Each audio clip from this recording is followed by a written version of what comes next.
Hello everyone, I'm Aya. I'm going to try to make Edo Kiriko today. Edo Kiriko is a type of cut glass with traditional Japanese patterns. It's said to have been established in the Nihonbashi area of Edo, the former name of Tokyo, toward the end of the Edo period. You can find various products including a flower vase, wine glass, sake glass, small bowl, and plate. They may have a practical use, but you can also enjoy them as a piece of art.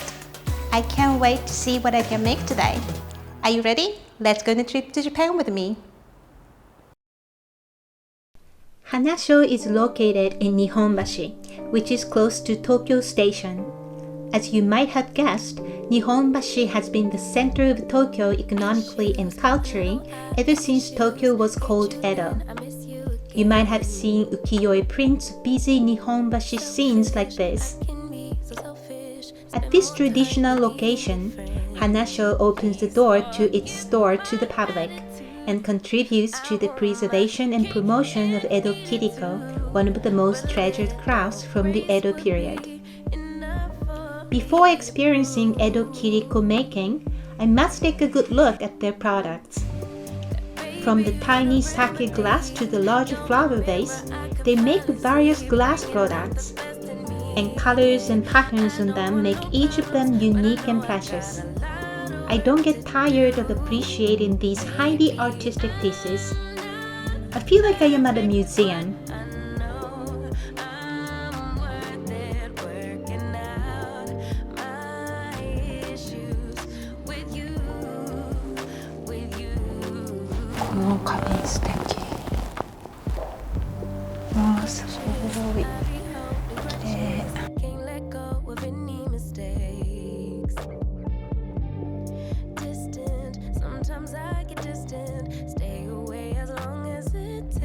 では、日本橋唯一の江戸切子専門店花椒さんに伺っておりますので、お話を少し聞かせていただきたいと思います。花椒さんの会社について少し、ご説明いただけますか。今作品を作っているのが2代目の熊倉隆一と3代目の熊倉孝之の2人が制作しているものになっているんですけれども、江戸切子というのが、その名前にもある通り東京でまず作っていないといけないというところと、伝統模様が入っていないと江戸切子としては成り立たない。そうなんです。欠かせない定義になっておりまして、すごく細かい模様で糸がこう重なってるかのようになっているぐらいすごく細い模様なんですけど、これは糸菊つなぎという模様です。糸でこう描いたような菊の花の模様ですね。日本だと菊の花はすごく高貴なお花なので、皇族の方が身につけてらっしゃるような模様ですね。この部分だけを削るのに時間数ってどのくらいかかるんですか？そうですね、5分ぐらい作っちゃうんじゃないでしょうか、きっと。動きとしてはもうこんな感じですね。これ万が一ちょっとこう手が滑ったとか、失敗しちゃったって言った時は、やり直しは効くんですか？削ってしまったらやり直しは効かないので、もうそれは失敗作として、熟練の職人さんたちなので、そういったことはほとんどないですね。この作品に関してはデザインとカットが2代目、3代目の担当している部分になりますね。デザインを考えるそのセンスですね。上からこう覗いた時と横から見た時のこう作品としてのこう美しさみたいなところですとか。確かに上から見るとまた飲む時ってこのグラスの縁に口をつけて自然に目線がグラスの底に向かうのでそうですよね、なのでこの辺りもそうなんですけど、そこから見た時こうお花が開いたように見えるようなデザインの数っていうのって大体そのワンシーズンにこう数十個作ったりってこともあるので、この辺りの一点物とかは本当に同じデザインが二度と作れないので、この辺はもう本当に全部一点物で、そうです作れない。そうなんです。真似しても作れないものなんですか？職人さんが職人さんを真似してとかも。そうですね。基本的に2代目が作ったものはやっぱり3代目は難しくなってまいりますし、本当にいっぱいいろんなデザインががあるので、さっき糸菊はいの柄をご説明いただきましたけど、なんか他に花菖蒲ならではの伝統的なデザインとか柄について少し聞かせていただいてもいいですか？こちらです。こちらは麻の葉模様という柄なんですけれども、鬼滅の刃とかで、ヒロインの子がこう着物で着てたりする、柄ですね。麻の葉という日本の古来の植物をモチーフにしているんですけれども、この模様の美しさっていうのは、そんなに太いラインじゃないんですけれども、真横から見た時に奥の模様がね、私も今ね気づいてました。さらに美しいのって言われた時に、ですので花菖ならではのこういった細かい模様ではないんですけれども、全く別の美しさを持っているデザインになっておりますね。こちらがですね、玉市松という模様でして、丸いこうすりガラスが市松状になっているデザインですね。東京オリンピックのエンブレムにもなっている。確かになってるかも。そうなんです。なので一時こう海外からちょっと人気の出た柄でも、もちろんです。伝統模様をいくつかご紹介したんですけれども、その伝統を引き継ぎつつも花菖でオリジナルの模様の考案ということも進めてまして、そちらの代表なのがこちらの米つなぎ模様ですね。よかったらこちら持っていただくと、ぜひ。でもすごい綺麗。見たかな。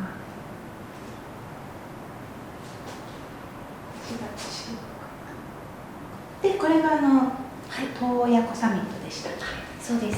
こちらの赤と青の2本が、洞爺湖サミットの時のGS サミットの国賓の方にお土産品として持ち帰っていただいた、作品になっておりますね。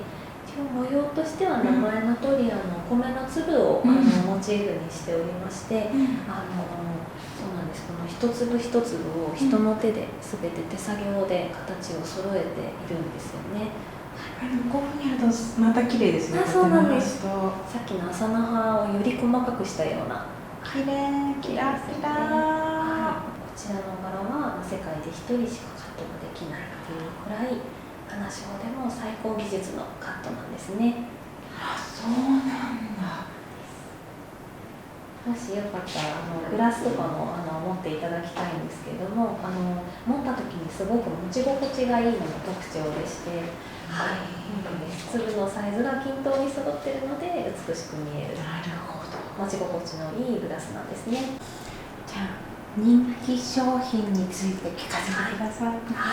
うちで一番人気のある商品がこちらにあるクラシックラインのぐいのみという商品なんですけれども、5色あるんですが、一番人気はこの赤と青の2色になっております。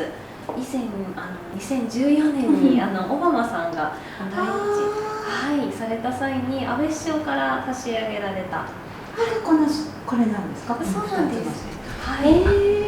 これなんでここだけちょっとこう曇りガラスじゃないですけど、なんでというか、これもカットでこういうふうにできるんですか？それともなんかもともとそういうガラスとか。そうなんです。じゃあもしよろしければちょっと江戸切子の製造工程をちょっとご覧いただけるので、それにこちらの秘密も出てきますので、よろしいでしょうか？ご説明させていただいて、一番最初は、こんな状態からスタートします。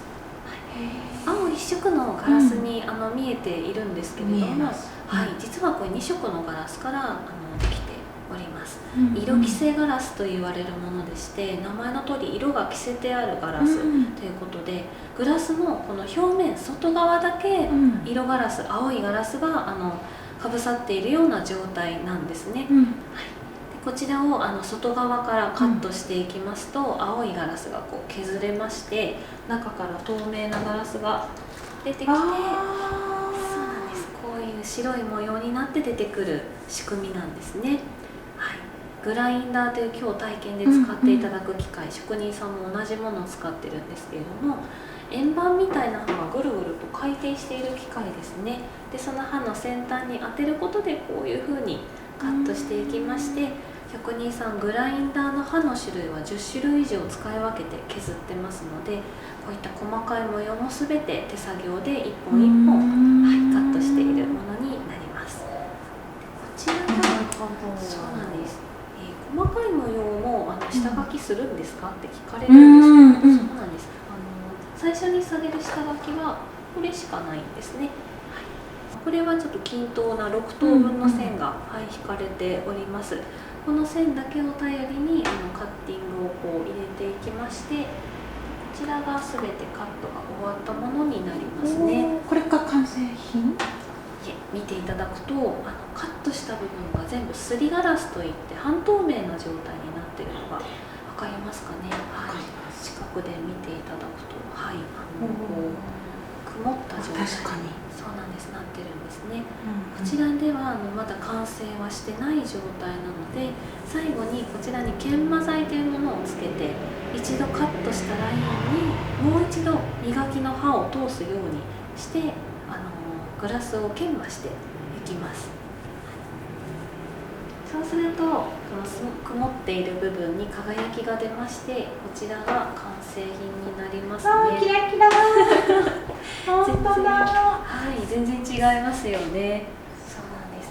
でここでさっきご質問いただいた一部分だけすりガラスっていうことの、秘密なんですけれども、これはあえてすりガラスのまま磨かずに木に置いてあるかなってことなんです。私が白い方がいいんじゃない？白が